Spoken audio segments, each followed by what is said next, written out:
இந்திய வரலாற்றை பொறுத்த வரைக்கும் தமிழ்நாடு வந்து பல விஷயங்கள் வந்து முன்னோடியாக திகழ்ந்திருக்கு. அதில் ஒரு முக்கியமான விஷயம் தேர்தல். இந்த தேர்தல் அப்படிங்கிறது வந்து தமிழ்நாட்டில தான் முதல்ல நடந்திருக்கு. அதுக்கு சான்றான கல்வெட்டுகளும் நம்ம தமிழ்நாட்டில காணப்படுது. அப்படிப்பட்ட ஒரு கல்வெட்டை தான் நாம இந்த வீடியோவில் பார்க்க போகிறோம். வீடியோவை ஸ்கிப் பண்ணாமல் முழுசாக பாருங்க. நம்ம நாடே இப்போதைக்கு பரபரப்பாக அதிகமாக எதை பற்றி பேசிகிட்டு இருக்கோம் அப்படின்னா தேர்தலை பற்றி தான் பேசிகிட்டு இருக்கோம். அப்போ தேர்தல் அப்படிங்கும்போது வந்து நம்ம மக்களாட்சியில் வந்து இந்த தேர்தல் முறையில் நடத்தி நமக்கான பிரதிநிதிகளை வந்து நம்ம தேர்ந்தெடுக்கிறோம், எல்லாம் பண்ணுறோம். அப்போ மன்னராட்சியிலையும் இதே மாதிரி தேர்தல் நடந்திருக்கு, நம்ம தமிழ்நாட்டிலையும் நடந்திருக்கு. இதே மாதிரி தேர்தல் நடந்து அதுக்கு உண்டான அந்த உள்ளாட்சி பிரதிநிதிகளை, அந்த வாரிய தலைவர்களை வந்து நாம் தேர்ந்தெடுத்திருக்கோம். அதுக்கான சான்றாக வந்து நமக்கு வந்து சில கல்வெட்டுகள்லாம் கிடைக்கிது. அதில் முக்கியமான ஒரு தேர்தல் முறையாக பார்க்கப்படுறது வந்து குடவோலை முறை. இது வந்து சோழர்கள் காலத்தில் வந்து கொண்டு வரப்பட்ட ஒரு முறை. வந்து முதலாம் பராந்தக சோழனுடைய கல்வெட்டு ஒன்று உத்தரமேரூர் அப்படிங்கிற ஊரில் இருக்க ஒரு பெருமாள் கோயில் இருக்குது. அந்த கல்வெட்டில் தான் வந்து முதல் முறையாக அந்த மாதிரி குடவோலை தேர்தல் நடத்தி அந்த வாரியத்துக்கு உண்டான உறுப்பினர்களை தேர்ந்தெடுத்ததாக வந்து சொல்லப்படுது.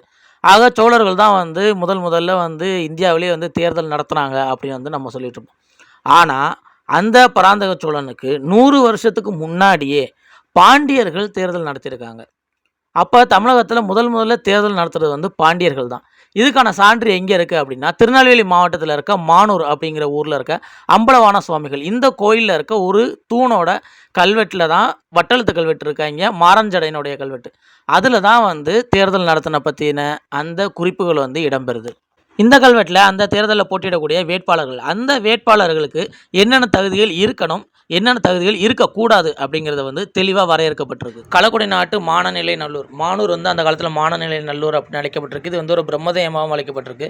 இங்கே இருக்க கோவர்தனமனும் விண்ணகருங்கிறது வந்து பெருமாள் கோயிலை குறிக்கும். அந்த இடத்துல உட்காந்து சபை கூடி எடுத்த முடிவை பற்றி இந்த கல்வெட்டு வந்து சபை தேர்தலில் போட்டியிடுறவங்க வந்து 35லேருந்து 70 வயசுக்கு உட்பட்டவராக இருக்கணும் அப்படின்னும், கல்வி அறிவு வந்து கண்டிப்பாக இருக்கணும் அப்படின்னும், வரி கட்டுபவராக இருக்கணும், அதே மாதிரி குறைஞ்சது அரைவேலி நிலமாவது வந்து அவருக்கு வந்து இருக்கணும் அப்படின்னும், நல்லொழுக்கம் கொண்டவராக இருக்கணும், நற்குணம் உள்ளவராகவும் இருக்கணும், அதே மாதிரி இதுக்கு முன்னாடி 5 ஆண்டு வாரிய பணி எதுவுமே செய்யாதவராகவும் இருக்கணும். இது எல்லாமே வந்து தகுதிகளாக பார்க்கப்படுது. தகுதிகள் இல்லாதது வந்து ஏற்கனவே பணியில் இருந்து கணக்கு காட்டாதவர், அதே மாதிரி மாபாதகம் செய்தவர், பிறர் பொருளை திருடியவர், கையூட்டு பெற்றவர், தவறு செய்து தண்டனை பெற்று அதுக்கப்புறமா வந்து நல்லவராக திருந்தினவர், இந்த மாதிரி இருக்கவங்க யாருமே வந்து தகுதி உடையவர்கள் அல்ல. அதே மாதிரி இவங்களுக்கு சொந்தமாக, அதாவது இவங்க வந்து தாய் வழியிலையோ தந்தை வழியிலையோ சொந்தமாக இந்த மாதிரி யாராவது இருந்தாங்க அப்படின்னா அவங்களுக்கும் வந்து அந்த இடத்துல வந்து உரிமைகள் மறுக்கப்படும். இதன்படி ஓர் பங்குடையாரில் ஒரு தர்மம் உட்பட மந்திர பிரமாணத்தில் வல்லவரும் நன்னடத்தையும் கொண்ட ஒருவர் வந்து அந்த சபையில் வந்து பங்கு பெறலாம். அதே மாதிரி ஏற்கனவே விலை கொண்டோ அல்லது பரிசாவோ இல்லை சீதனமாவோ அந்த பங்கினை பெற்றவர் வந்து அதே மாதிரி ஒரு தர்மம் மற்றும் மந்திர பிராமணத்தில் வல்லமையும் நன்னடத்தையும் கொண்டிருப்பின் அவரும் வந்து அந்த சபையில் வந்து பங்கு பெறலாம். இனிமே வந்து விலை கொடுத்து பெற்றாலோ அல்லது பரிசாக சீதனமாக பெற்றிருந்தாலோ அவங்களுக்கு வந்து அந்த முழு உரிமை வந்து தரப்பட மாட்டாது சபையில். அவங்களுக்கு வந்து கால் அரை முக்கால் அளவு உரிமைகள் தான் வழங்கப்படும் அப்படின்னு வந்து தெளிவாக அந்த கல்வெட்டை சொல்லுது. அதே மாதிரி உரிமை பெற்றிருந்தாலும் அவங்க வந்து முழு வேதத்திலையும் தேர்ச்சி பெற்றிருந்தால் மட்டுமே சபையில் பங்கு பெற தகுதி உடையவர் அப்படின்னு சொல்லப்படுது.